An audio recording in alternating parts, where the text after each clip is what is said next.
Bon, écoutez, c'est une vidéo pas easy, je sais même pas si vous allez la voir.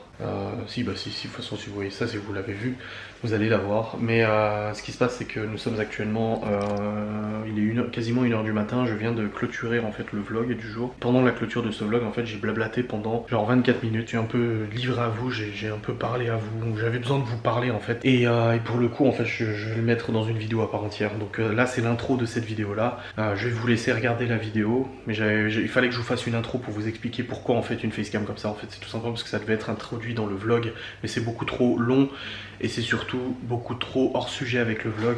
C'est plus en fait une confession facecam qu'autre chose. Donc je vous laisse regarder cette vidéo maintenant. Ah bah non, si je me... Oh bah c'est bon, si je pose comme ça c'est bon, regardez. Nickel, vous voyez toujours. Bref, ouais, il est actuellement minuit 13. Et j'ai la tête remplie de du boulot, tout ça normal. Ce qui est logique, j'ai aussi la tête remplie de tous les projets que je suis en train d'initier. Il y a des choses qui datent d'il y a plusieurs années, des choses qui datent d'il y a plusieurs mois, des choses qui datent d'il y a quelques semaines et tout ça, et des idées qui me viennent encore maintenant. Sur ma chaîne et sur d'autres choses que ma chaîne YouTube et tout ça. La fin du confinement arrive d'ici quelques jours, ce qui permettra de remettre en place certaines activités comme Ghost and Us Paranormal. Par exemple, faut pas négliger que Ghost and Us constitue quand même un revenu non négligeable pour ma société. Que là, bah, du coup, à cause du confinement, bah, y a mars, avril, qui ont été totalement secs au niveau enquête et qui, du coup, m'ont enlevé de l'argent, voilà, tout simplement. Donc, ma société m'a enlevé de l'argent et puis au-delà de ça aussi, j'adore faire Ghost and Us Paranormal et ça me manque au taquet. Mais voilà, c'est des activités que je ne peux pas négliger et que j'ai hâte de remettre en place. Et puis les projets que j'ai en cours. Ce soir, grâce à Twitch, j'ai complété la cagnotte pour mon fond vert. Donc j'ai commandé le fond vert, c'est bon, il est commandé. Ça me permettra de faire des idées que j'ai et tout ça. Mais vraiment, j'ai hâte de pouvoir faire évoluer ma chaîne comme je le sens et comme j'en ai envie, bien entendu. Ça plaira à certains, ça plairait pas à d'autres. Il y a d'ailleurs alors quand je dis projet, des fois c'est des projets de vidéos, c'est des projets plus gros que ça. Des gros projets, j'en ai deux. J'ai deux très gros projets qui nécessiteront plusieurs centaines d'heures de travail. Donc c'est pas des trucs négligeables du tout. Et après j'ai des petits projets comme le fait de terminer convenablement mon site, de réorganiser toutes mes playlists, etc. Et de lancer ces nouvelles catégories de vidéos sur ma chaîne YouTube. Ah, l'église, minute 15. Lancer ces nouvelles catégories de vidéos sur ma chaîne YouTube et en fait c'est plusieurs catégories qui vont arriver, qui changeront totalement des facecams. Pour l'instant sur ma chaîne vous avez eu quoi? Vous avez eu des vlogs, vous avez eu des facecams et du vidéo VR, voilà, des jeux vidéo, etc. Bref, peu importe. Et ben là justement j'ai envie d'évoluer sur d'autres thèmes de vidéos, d'autres façons de filmer, d'autres façons de vous monter des vidéos, des façons peut-être plus qualitatives peut-être. En tout cas c'est sûr que ça nécessitera beaucoup plus de travail, ça c'est absolument non négligeable. Je vais en donner de ma personne, ça c'est sûr. Et voilà, j'ai ces projets. J'ai plusieurs vidéos déjà de définies, plusieurs projets de définis et que je suis sûr et que c'est bon. Et j'en ai encore que j'hésite. Là, j'ai eu une idée la semaine dernière de vidéo. J'ai une idée de vidéo. J'en ai parlé à Laura. Laura, elle était là. Putain. J'en ai parlé à Vanessa. Vanessa m'a dit waouh. Et mon problème, en fait, j'ai extrêmement peur que cette vidéo soit mal perçue. C'est une vidéo qui peut faire un gros buzz, je pense. Au niveau de ma communauté, hein. Je veux pas un gros buzz, je vais faire des millions d'abonnés ou quoi que ce soit, absolument pas. Mais qui peut faire un gros buzz au niveau de ma communauté. Et si il est perçu d'un point de vue drôle, ça passe. Cependant, j'ai peur de froisser des gens et j'ai peur de froisser des abonnés qui regardent mes vidéos tous les jours et tout, et qui se sentiraient pas bien vis-à-vis de cette vidéo en se disant je peux pas trop vous en parler parce que sinon ça gâche tout. Tu vois, je peux pas trop t'en parler sinon ça gâche tout. Déjà là j'en dis trop, mais je sais pas du tout si je dois le faire ou pas. Si je suis mon envie, je le fais. Si je suis mon envie créative, je le fais. Si j'ai envie de suivre mon envie d'expérimenter quelque chose, je le fais, carrément. Putain, je suis hypé de ouf, et ça peut être un truc, mais ça peut être un truc totalement pété, tu vois. Et si je suis mon instinct entrepreneur, mon instinct marketing, mon instinct, etc., j'émets des grosses réserves. Parce que j'ai pas envie que ça me retombe sur la gueule, en fait. J'ai pas envie de faire ça, de voir plein de gens, ouah putain machin, et d'avoir comme une belle masse qui me dit, tu vois. Et c'est très compliqué en fait de concilier tout ça. Je sais pas où ma créativité s'arrête en fait. Je sais pas où cette créativité peut s'arrêter. Est-ce qu'elle s'arrête au fait de peut-être froisser les gens? Après, c'est rien de grave. Hein. C'est absolument pas. Je peux pas. Vous inquiétez pas, il n'y a pas de polémique. C'est pas rentrer dans une polémique. C'est pas parler de quelque chose qui est pas populaire, genre une populaire opinion. C'est pas révéler des choses. Non, non, non, absolument pas. Ça n'a rien à voir avec ça. C'est juste le concept du truc. J'ai peur en fait que ça fasse. Ça ait l'effet inverse sur certaines personnes. Et ça me ferait grave chier parce que c'est quelque chose qui va me nécessiter quand même pas mal de travail, tu vois. Donc ouais, c'est un peu... Là, je vous parle à cœur ouvert, hein. Je vous fais un blabla de fin de vidéo. Si vous appréciez, tant mieux. Si vous appréciez pas mes blabla, bah, vous pouvez zapper. Mais là, j'ai besoin de vous parler, en fait. Je pense que aussi parce que ça va pas en ce moment, donc j'ai besoin de vous parler, hein, avec toutes les histoires de bagnoles et tout ça. C'est pas évident. J'ai de la chance d'être bien entouré, d'avoir tous mes enfants à la maison, d'avoir Malone aussi, d'avoir Laura et tout. Puis bah non, Laura aussi est dans le même bateau avec sa caisse qui est foutue. Qui est en cours de réparation, qui va être en cours de réparation, d'ailleurs c'est lundi. Le garagiste il vient lundi. Ah bah non, je vous en ai pas parlé, je viens de monter la vidéo. Alors du coup, le garagiste a dit à Laura que, je sais pas si je vous en ai parlé ou pas, je suis désolé si je l'ai déjà dit, pourtant je viens de monter la vidéo. Au niveau de sa voiture, le garagiste il viendra lundi pour couper la courroie et rouler, ou détendre, enfin enlever la courroie accessoire et rouler sans la courroie pour la ramener à son garage, parce que comme il lui a dit, au pire si je dois couper la courroie c'est 30 balles une courroie, alors que si je dois dépanner la voiture c'est 150 balles de dépannage. Elle n'a pas dans son assurance auto et tout ça. Pas besoin de me dire pourquoi elle prend pas l'assurance. Du coup, il a proposé exactement la même chose que le copain de mon père a dit, c'est-à-dire enlever la courroie et rouler sans courroie. C'est juste que tu n'as plus de climatisation, tu n'as plus de direction assistée pour les voitures qui ont une direction assistée mécanique, etc. Donc, on verra bien ce qu'il fait lundi, le garagiste, et puis si ça peut être réparé assez rapidement. Et puis voilà. Donc ouais, je disais, je me confie à vous au niveau de ces projets, tout ça. Mon plus gros projet me nécessite du matériel que je dois aller acheter en magasin. Donc même si le confinement est terminé la semaine prochaine, de toute façon je peux pas le faire s'il y a les enfants. C'est une vidéo que je ne peux pas faire avec les enfants. Donc je verrai bien comment je vais m'organiser, mais ça serait bien. Normalement j'ai pas les enfants lundi, mardi, mercredi, jeudi. Non, je les récupère jeudi. Je les ai pas lundi, mardi, mercredi. Moi j'ai proposé à leur mère de les garder. J'ai dit pour 3 jours ça sert à rien de faire qu'elle fasse l'aller-retour ici, et puis voilà, moi ça me dérange pas. Si elle ça la dérange pas, moi ça me dérange pas qu'il reste 3 jours de plus. Quand il n'y aura pas les enfants, je tournerai cette vidéo. Cette vidéo va être la première vidéo d'une série de vidéos, d'un thème comme je vous ai dit, c'est le fameux projet que je vous parle depuis un moment. Alors, je vous le tease, le problème de teaser une vidéo comme ça, c'est qu'elle peut être décevante. Je le sais. J'en suis conscient. Mais en même temps, c'est en teasant que j'arrive à prendre la température de votre attente. Donc d'un autre côté, c'est aussi important, tu vois. C'est pareil pour tout, hein, pour les films et tout ça. Tu vois un teaser, ça peut te hyper alors qu'en fait le contenu est pourri, tu vois. Et trop teaser, c'est pas forcément bon non plus, je le sais. Mais j'ai besoin de vous en parler, quoi. Et ce gros projet, enfin cette grosse vidéo, ça va être une vidéo qui va nécessiter peut-être toute une journée de tournage, qui va me nécessiter une bonne journée de travail aussi de montage, plusieurs heures de montage. Ça va pas être un vlog, hein, elle va pas être pondue en 1 heure. Et je veux tellement que ça soit... En fait, cette vidéo va tellement me demander de l'investissement personnel, va me demander de l'investissement matériel et tout ça, que je peux pas me rater.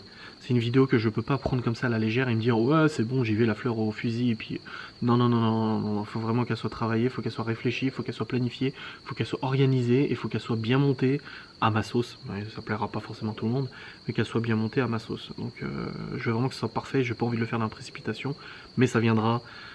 dans les semaines à venir. Là c'est bon, on est tout proche, là. On n'a pas été aussi proche depuis le début. Donc voilà, Ghost Us pareil, je reçois de plus en plus de messages pour Ghost Us et tout ça. Comme je l'ai expliqué, Ghost Us, voilà. J'ai récupéré la chaîne et tout ça qui m'appartient. Je vais recommencer les enquêtes avec Geoffrey, Séverine, tout ça, tout ça. Je viens de voir une souris qui a fait le tour comme ça de la murette. Il y a une murette ici, elle fait... mais dehors, hein, vous inquiétez pas, elle a juste fait tout, comme ça. On a le droit de vivre.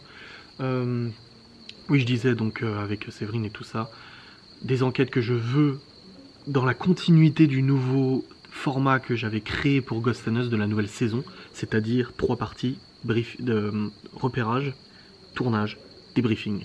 Et je veux vraiment, et maintenant j'ai plus le temps de le faire parce que je peux me concentrer à 100% sur mes projets à moi, vraiment vous proposer des enquêtes de ce niveau-là. Parce que celle que j'ai fait avec Séverine la dernière, elle était très bien, mais il n'y a pas eu ce côté débriefing, repérage, etc. Dans la mesure où en fait j'ai pas pu la faire comme je voulais avec le temps que j'avais. Donc là j'ai vraiment envie de me concentrer à 100% sur tout ça. Et voilà, moi je pense que vous avez vu que dans mes derniers vlogs, j'essaie d'intégrer, enfin dans mes derniers, depuis quelques vlogs, j'essaie de changer ma façon de monter, ça me prend plus de temps, c'est pas négligeable. J'essaie de changer ma façon de monter, de la rendre plus dynamique, de mettre des petits effets spéciaux, de mettre des petits trucs rigolos, des petits clins d'œil. Vous voyez par exemple tout à l'heure j'ai parlé du Q7, j'ai fait le... Alors c'est des trucs que je vois chez d'autres youtubeurs que je suis, et je trouve ça très bien. Et puis ces youtubeurs aussi l'ont vu chez quelqu'un, et ainsi de suite. C'est ça qui est bien, c'est la transmission en fait des connaissances, c'est la transmission en fait tout simplement du savoir-faire et tout. C'est comme si demain t'étais maçon, t'es maçon à ton compte, tu fais ta baraque, machin, etc. Et un jour, en fait, t'as l'occasion d'aller avec un pote sur un de ses chantiers. Lui aussi, il est maçon. Et sur le chantier, tu vois ton pote, en fait, faire d'une façon différente. Et tu te rends compte qu'en fait, cette façon est meilleure. Bah, rien ne t'empêche, en fait, de reproduire la même façon. C'est juste une transmission de savoir-faire. Alors oui, des gens diront c'est de la copie. Oh, tu copies tel youtubeur avec sa façon de faire. Voilà, par exemple, avec la tristesse, ça vient d'un youtubeur que je suis. Avec la musique, les gouttes et tout ça. Mais je trouve ça tellement dynamique, en fait, je trouve ça tellement drôle. Et ben, c'est juste... Ouais, c'est pompé, ouais, c'est copié, mais en même temps, rien ne m'empêche de le faire. Et j'ai le droit de m'inspirer. Les enquêtes paranormales, si j'ai fait ce système de montage, etc., c'est parce que je me suis inspiré d'enquêteurs qui faisaient, à mon sens, un très bon travail de réalisation. Et je suis encore largement en dessous de leur qualité de travail, tu vois. Mais j'essaie petit à petit de m'en rapprocher. Et là, pour les vlogs, j'essaie tous les jours de vous mettre du dynamisme. Alors, c'est pas forcément à tous les coups. J'essaie de vous apporter du dynamisme, des effets, des choses différentes, les timelapses, les accélérations, tout ça. J'essaie en fait de rendre les vlogs qui sont à la base en fait des vidéos très banales, hein, les vlogs. Hein. Si tu filmes ta tronche, tu filmes ton quotidien, boum, tu balances ça. Alors moi j'ai toujours essayé de faire en sorte que les montages soient quand même, voilà, pas bâclés, que t'aies pas des suites de cam ou genre j'en ai rien à foutre. Au moment où en fait je filme en facecam et je tourne la cam, bah je coupe ça. J'ai toujours fait depuis des années attention à essayer de rendre quelque chose de quand même propre. Juste là avec le punching ball, quelqu'un m'a dit ah t'as oublié de couper. Non, j'ai pas oublié de couper en fait, c'est juste que il y avait tellement d'émotions qui se passaient dans leur excitation d'avoir le punching ball que j'ai pas pu couper cette scène. J'aurais pu vous mettre une photo, j'en sais rien, en attente, mais j'ai voulu vous laisser. Et j'essaie vraiment de faire en sorte que les vlogs soient pas juste des vlogs, en fait, que ça soit aussi un moment où vous allez peut-être rigoler, un moment où vous allez peut-être être étonné, un moment où je vais peut-être vous surprendre, un moment où je vais vous faire rire, où je vais vous toucher, où je vais vous transmettre quelque chose. Voilà, moi c'est important, un vlog n'est pas forcément que filmer sa tronche, c'est aussi d'autres choses. Alors ça plaît pas, ça de toute façon maintenant je peux rien y faire, il y en a qui si ça plairont pas, qui diront que c'est du vide, du contenu vide, et il y a des dizaines de milliers d'autres qui diront que c'est très bien, voilà, peu importe. Mais j'ai vraiment cette envie de transmettre et ça c'est drôle parce que ça rejoint en fait je sais que je vous avais dit que je vous ferai une vidéo facecam sur Force Enchantress qui est une personne avec qui j'ai eu l'occasion de parler en fait il y a quelques mois, de discuter, de parler, et elle m'a fait en fait si vous voulez mon parcours de vie, mon chemin de vie. Je dois vous en faire une facecam, je l'ai toujours pas faite parce que je sais pas du tout comment réaliser cette facecam. Je ne sais pas du tout comment faire pour réaliser cette facecam. Vous pouvez me dire, oh t'allumes la caméra, tu parles d'elle. Ouais mais c'est pas si évident parce que ce qu'elle a fait et ce qu'elle a dit m'a tellement embarqué en fait que je sais pas comment faire pour vous transmettre ça. Et ce qui est drôle, mais ce qui est vraiment très drôle, c'est que lorsque j'ai fait cette consultation avec elle, et Laura en fait était au courant, puis en fait j'ai raconté à Laura ce qu'elle me disait, je dis putain, tu vois, Laura on était seulement ensemble depuis quelques temps, tu vois, on n'était pas ensemble depuis 6 mois, comme là c'est le cas actuellement, quasiment 6 mois, mais Force Enchantress m'a dit, tu es à la fin d'un premier chemin de vie, ton premier chemin de vie s'arrête.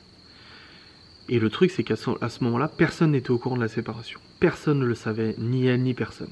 À part nos proches, bien entendu. Et Laura, heureusement. Et elle m'a dit, t'es à la fin de ton premier... T'as fini ton cycle, là, de ta vie, là, t'as fini ton chemin. Et je vois... En gros, elle voyait la séparation. Et je lui ai écrit, je lui ai dit, écoute, je pense que je peux te faire confiance. J'ai dit, en effet, on est séparés depuis plusieurs mois. On va refaire chacun notre vie de notre côté. J'ai déjà quelqu'un dans ma vie et tout ça. Et en fait, ça corroborait parfaitement avec ce qu'elle me disait. Et elle m'a dit, et ça je pense qu'elle est plus à même de vous expliquer tout ça, en fait c'est ça qui me fait peur, de faire une vidéo la concernant, c'est de raconter des conneries. De raconter quelque chose que j'aurais pas pigé, parce que je suis pas un devin, hein, je pige pas tout forcément du premier coup.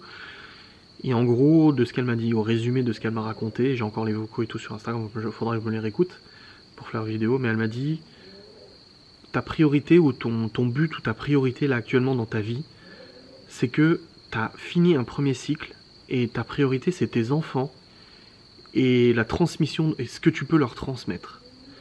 Elle a dit, tu donnes beaucoup d'importance. Elle m'a ressorti des trucs du passé, de mon enfance, etc. Comment j'étais, ce que j'ai subi, des trucs comme ça. Et du coup, elle me les a sortis, donc c'est pas négligeable hein, quand on sort des trucs qui sont véridiques, ça fait très, ça choque quoi. Et elle m'a dit, là actuellement, j'ai 32 ans, tu rentres dans un cycle où la priorité pour toi va être la transmission du savoir et la transmission des valeurs à tes enfants. Tu as une grosse remise en question vis-à-vis de tes enfants et tout ça, en gros. Et tu as du coup l'envie de transmettre, et t'as pas envie de partir de cette vie en disant je n'ai rien transmis. Elle dit t'es quelqu'un qui aime tout apprendre, elle a raison, qui aime tout savoir, qui aime tout appréhender, qui aime tout toucher, j'aime toucher à tout. Elle dit et tu accordes une grande importance à le transmettre à tes enfants. Et elle a vu juste, ça fait partie voilà, du changement de comportement avec les enfants. Comme je l'ai déjà dit, oui, j'ai changé de comportement avec les enfants. Oui, je regrette des choses, mais personnellement, attention, je remets pas la cause sur quelqu'un, je dis pas si c'est la faute de cette personne ou quoi. Non, j'étais adulte, hein, je pense que j'étais assez grand pour prendre des décisions et tout ça. Mais en effet, c'est vrai que j'ai changé de comportement avec les enfants. Et j'ai l'impression depuis plusieurs mois de réapprendre mon rôle de père en fait. Et j'ai eu ma mère au téléphone aujourd'hui et elle m'a dit dans tous les cas, tout ce qui s'est passé depuis plusieurs mois n'a pas été facile parce que j'ai dit voilà, il y a quelqu'un qui m'a mis en... J'ai fait un question-réponse sur Instagram aujourd'hui qu'elle dit t'en as pas marre, t'es pas fatigué un peu de toutes les épreuves que la vie t'a mis? Et j'ai dit ouais un peu. Laura du coup m'a dit quelles épreuves? Et je lui ai dit perdre d'un gosse, la faillite de ma société, le RSA, me retrouver chez mes parents avec 2 gosses, la séparation, les déménagements à répétition, les désillusions, la tristesse, la chute et tout ça. Gérer mes enfants, cette séparation qui est pas facile aussi vis-à-vis des enfants, comme je l'avais expliqué, c'est pas facile de les avoir bougés de maison et tout ça, tu vois. Et ma mère m'a dit justement tout à l'heure quand je l'avais au téléphone, c'est pas facile. Ma mère m'a dit tout à l'heure quand j'ai eu au téléphone, elle m'a dit avec ton père on te retrouve. Elle m'a dit on te retrouve toi. Et c'est fort, parce que j'ai pas l'impression d'avoir été quelqu'un... Enfin, si. J'ai pas été celui que j'aurais pu être, et même avec les enfants. Après j'ai des défauts, je suis pas parfait avec eux, des fois j'ai un comportement de con avec eux, parfois je gère pas bien les choses. Aucun parent n'est parfait. Mais c'est vrai que j'ai jamais ressenti autant de plaisir de partage avec les enfants que depuis plusieurs mois, en gros. J'ai eu des bons moments avec eux, je dis pas le contraire, attention, hein. Je suis pas en train de dire que j'aime pas mes gosses ou quoi que ce soit. Mais par exemple aujourd'hui c'était une journée où ça allait pas très bien, parce que voilà, les bagnoles, tout le stress, le boulot et tout ça, comme j'ai dit j'ai une tonne de boulot à faire. Et ils m'ont donné tellement d'amour en fait aujourd'hui, et puis les autres jours, ils donnent tellement d'amour ces gosses. Ah oui, des fois ils m'énervent, des fois ils font des conneries, tout ça, bien sûr. Mais ils donnent tellement d'amour. La Chloé elle a chanté tout à l'heure, j'ai pas pu vous le mettre, mais elle a chanté La Reine des Neiges en dansant et tout ça, elle m'a décroché des larmes. C'est... L'année 2019-2020 m'aura mis une tartine monumentale dans la gueule, ça j'ai toujours dit. Je me suis pris une tartine sévère. Et elle est pas facile à encaisser. Elle est pas facile à encaisser parce qu'il faut apprendre à avancer, à aller de l'avant, à surmonter les épreuves du déménagement, financier aussi, parce que, voilà, comme je l'ai dit, YouTube me rapporte de l'argent et partenariat, tout ça. Là, j'ai été payé de Scrabble il y a 2 jours, par exemple. Je suis pas à plein niveau revenu, absolument pas. Cependant, il y a tellement de frais qui ont été engagés pour le déménagement, etc., que du coup, c'est pas facile. Voilà, c'est pas one again beast to fly, hein. Voilà, il y a des choix à faire et tout ça. Et tout ça, plus les conflits avec leur mère et tout ça, ça a été... ouais, les mois passés ont été ultra chauds. Je suis passé plusieurs fois de ma vie dans un rouleau compresseur, j'ai toujours dit. Enfin, ça c'est mon associé qui le disait. Il a dit lui-même, il a dit t'es passé dans un rouleau compresseur. Je suis passé dans un rouleau compresseur avec la perte de Gabriel. Parce que en tant que papa, c'est très difficile en fait d'en parler parce que la mère l'a porté, donc forcément, voilà. Et le père dans tout ça en fait. Le père dans tout ça, il compte pas en fait. T'as l'impression qu'il compte pas, qu'il a pas son mot à dire, ou que sa tristesse elle est minime, alors que c'est absolument pas le cas. Ensuite, il y a eu la perte financière, la chute de la société. Déjà que tout le monde me tombait sur la gueule à essayer de me foutre en l'air et tout ça, à me dénigrer et tout, même dans mon ex-belle famille, on se foutait de ma gueule et tout ça. Les critiques fusaient et tout ça. Alors t'essaies de t'accrocher, de faire marcher ta boîte et tout ça. J'ai fait des mauvais choix, j'ai fait des bons choix. Il y a des trucs qui sont indépendants de ma volonté aussi. Tout ça s'est cassé la gueule. Poum, la faillite, tu retrouves avec tes gosses et tout chez tes parents. À 28 ans, 27. Super. Puis après, tu te relèves, tu montes des boîtes, tu montes des sites internet, machin, tout cartonne, ça cartonne, ça cartonne, et tu prends la décision d'arrêter pour te focaliser sur d'autres projets. Des projets que tu considères quand même comme tes bébés en soi. Et puis un jour, on te les arrache. Et puis, bah voilà, c'est rouleau compresseur. La vie est pas facile, de toute façon. Après, voilà, j'ai pas la vie la plus dure j'ai pas la vie la plus difficile du monde, j'ai extrêmement de chance d'être entouré, d'avoir trouvé quelqu'un qui m'aime, qui me donne beaucoup d'attention, d'avoir trouvé aussi, d'avoir retrouvé aussi des amis, d'avoir pu compter sur des amis présents, d'avoir pu compter sur ma famille. Je ne remercierai jamais assez d'être là. Putain, faut que j'arrête cette facecam là parce que ça devient n'importe quoi. Bref, j'aurais pas dû me poser dehors, j'aurais pas dû vous parler, je sais même pas si je garderai ça à la caméra, je sais même pas. Bref. Je vous remercie d'avoir regardé cette vidéo. Et je vous dis à très vite, et n'oubliez pas, ça ne dure qu'un temps.